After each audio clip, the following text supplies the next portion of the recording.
यशस्वी प्रधानमंत्री श्री नरेंद्र मोदी जी के नेतृत्व में हमारे किसानों की समृद्धि के लिए और खेती को आधुनिक और लाभकारी बनाने के लिए बीते 10 वर्षों में अथक और समग्र प्रयास किए गए हैं। हमारे मेहनती किसान भाई बहनों के हितों के लिए समर्पित भारत सरकार ने मिट्टी की जांच और सिंचाई से लेकर खाद तक, बीज और बीमा से लेकर बाजार तक, क्रेडिट कार्ड से लेकर ड्रोन के उपयोग तक और एफपीओ से लेकर किसान समृद्धि केंद्र तक ऐसी कई पहलों से कृषि क्षेत्र को नई मजबूती दी है।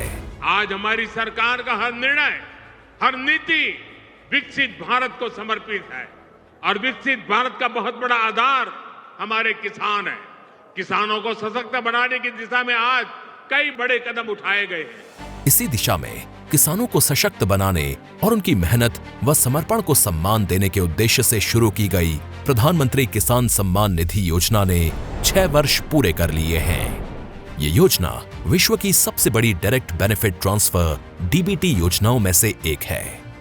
इस योजना के तहत किसानों को हर साल 6,000 रुपए की राशि सीधे उनके बैंक खातों में भेजी जाती है।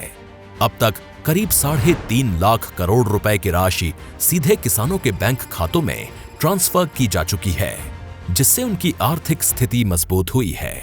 पीएम किसान के 85% से अधिक लाभार्थी छोटे व सीमांत किसान हैं। इस योजना में महिला किसानों की भागीदारी भी लगातार बढ़ रही है, जिससे ग्रामीण अर्थव्यवस्था में महिलाओं की सशक्त भूमिका को बल मिल रहा है। पीएम किसान से किसान साथियों को नए कृषि उपकरण, उच्च गुणवत्ता वाले बीज और उर्वरक खरीदने में मदद मिली है, जिससे उत्पादकता बढ़ी है और उनकी आय में वृद्धि हुई है। पीएम किसान के मजबूत डिजिटल इंफ्रास्ट्रक्चर और पारदर्शिता ने बिचौलियों की भूमिका को समाप्त कर दिया है। 9 लाख से ज्यादा वन क्षेत्र के किसानों और 16,500 से अधिक सीमावर्ती गांवों के किसानों को भी योजना का लाभ मिल रहा है।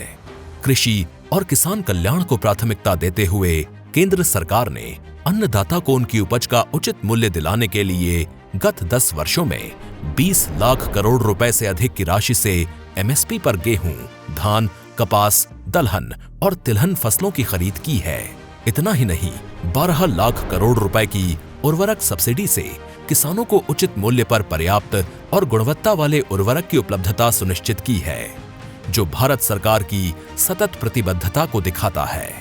माननीय प्रधानमंत्री श्री नरेंद्र मोदी जी के नेतृत्व में केंद्र सरकार पशुपालकों की आय वृद्धि के लिए निरंतर प्रयासरत है।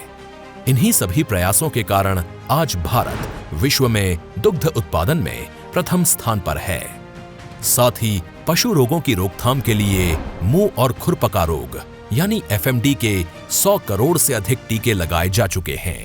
इस साल के बजट में भी किसान कल्याण के लिए कई महत्वपूर्ण निर्णय लिए गए हैं, जिनमें प्रधानमंत्री धन धान्य कृषि योजना शामिल है, जो कम उत्पादकता वाले 100 जिलों में सिंचाई, गुणवत्तापूर्ण बीज और खाद उर्वरक प्रदान कर भूमि की उपजाऊ क्षमता बढ़ाने पर केंद्रित है।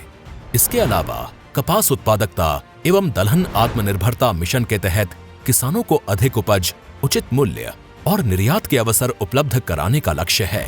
बिहार में मखाना बोर्ड की स्थापना से मखाना उत्पादन को बढ़ावा मिलेगा, जिससे किसानों को बेहतर कीमत और प्रसंस्करण सुविधाएं मिलेंगी। आज प्रधानमंत्री श्री नरेंद्र मोदी जी द्वारा पीएम किसान सम्मान निधि की 19वीं किश्त के तहत 9 करोड़ 80 लाख से अधिक किसानों के बैंक खातों में 22,000 करोड़ रुपए से अधिक की सम्मान राशि का सीधा हस्तांतरण किसान सम्मान की इसी अटूट श्रृंखला का प्रमाण है। इसके साथ ही प्रधानमंत्री जी के द्वारा 10,000 किसान उत्पादक संगठनों का राष्ट्र को समर्पण, भारत सरकार के राष्ट्रीय गोकुल मिशन के तहत मोतिहारी में उत्कृष्टता केंद्र का लोकार्पण, जिससे भारत की देशी नस्लों के संरक्षण एवं संवर्धन को नई दिशा मिलेगी और 5 लाख से अधिक किसानों को लाभ होगा। आज बरौनी में दुग्ध संयंत्र का उद्घाटन भी डेयरी किसानों के हितों को सुनिश्चित करने की ओर अहम कदम है, जिससे डेयरी सहकारिता से जुड़े किसानों की आय में तेजी से वृद्धि होगी। ऐसे ही समर्पित प्रयासों से विकसित भारत के लिए समृद्ध किसान का संकल्प सशक्त होता रहेगा।